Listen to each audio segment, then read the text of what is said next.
Gure balkoiak eta baratzeak koloretsu eta eder egoteko, lur emankorrak eta ongarrituak ezinbestekoak dira. Landare guztiak sustraien erara dituzten jakien arabera bizi dira. Lur bizian landareak errazago eta hobeto elikatzen dira. Lurrari bizitza ematea ongarri organikoak ematea da, luar ona bermatzea hain zuzen ere. Materia organikoaren zirkulua ixteko modurik eraginkor eta naturalena da. Zelabait materia organiko hori gure lurrerako ongarri bihurtzeko betiko era da. Modu natural, erraz eta zuzenena da. Azken urteotan bultzatu den hiri hondakinen kudeak eta ereduei esker, hondakintzat hartzen zirenak egun baliabidetzat hartzen ditugu ekonomia zirkularra sustatuz. Prozesu hau egiteko askotariko moduak daude, baina era komunitarioan egiten denean, auzo konposta deitzen zaio. Prozesu hau emankorra eta bermeduna izan dadin ordea, ezinbestekoa da hiri hondakinen kudeaketa egoki bat egitea. Oñatiko udalak urteak daramatza etxez etxeko hiri hondakinen sistema arrazionalago bat bultzatzen. Sistema honen ezaugarri nagusia etxe bakoitzean sortutako hondakinak bereizita biltzen direla da. Materia organikoari dagokionez, auzo konpostaren prozesu osoaren kudeaketa herrian egitea lortu dela azpimarratu behar dugu. Hamarkada honetan zehar prozesurako beharrezkoak diren baliabideak egokitzen joan dira. Auzo konpost guneak antolatzen, kutxa handiago eta material gogorragoak jarri dira, ur hornidura bermatu, egituratzailea egiteko birringailua ekarri, erabiltzaile sarbidea kudeatzeko sistema hobetu, galbae propioa erosi eta amaitutako konpostaren kalitatea bermatzeko baliabide guztiak jarri dira. Baina nola egiten dugu auzo konposta Oñatin?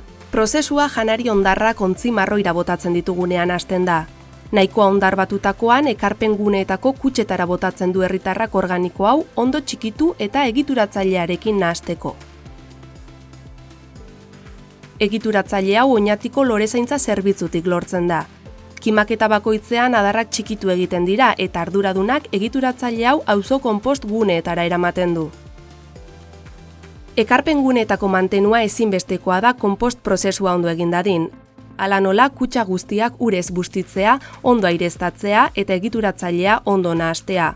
Udal ikuskatzaileak prozesua ondo egiten dela bermatzen du.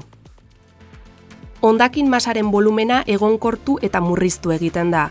Konpostaren kalitate gorena bermatzeko, honen kontrol sistematikoa egiten da eta aldian aldiko parametroak apuntatzen ditu konposta adituak.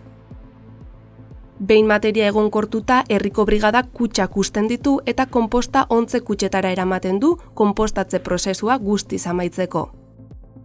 Konposta galbaetik pasatzen da plastiko zatiak jaso, puska handiak banatu eta berriz ontze kutxara botatzeko konpost ona bazter batean jasoz. Prozesu zirkularra borobiltzeko herritarrek konposta jasotzea besterik ez da geratzen. Kalitate goreneko ongarria izango dute erabilgarri, etxeko balkoian zein baratzetan erabili ahal izateko. Herritar guztien errealitate eta beharretara egokitzen den hondakin kudeaketa sistema hau egunez egun eta denon parte hartzearekin hobetzen ari gara. Herritarren parte hartzeari eta esfortzuari esker, hamarkada honetan hondakin gutxien sortzen duen herrietako bat bihurtu da Oñati. Orain arteko ibilbidea txalotu eta herritar denak hobetzen jarraitzera animatu nahi zaituztegu. Orain arte auzo konposta egin ez duzuen oi udaleko webgunean edo herritarren arreta zerbitzuan izena ematera gonbidatu nahi zaituztegu. Prozesu bizi honetan denontzako lekua dago eta. Gure lurren emankortasuna jasotzen duten jakien araberakoa da. Lurrari bizitza ematen jarraitu dezagun beraz, elkarrekin ikasiz eta denon artean hiri hondakinak murriztuz eta bertatik bertarako ekonomia zirkularra bultzatuz.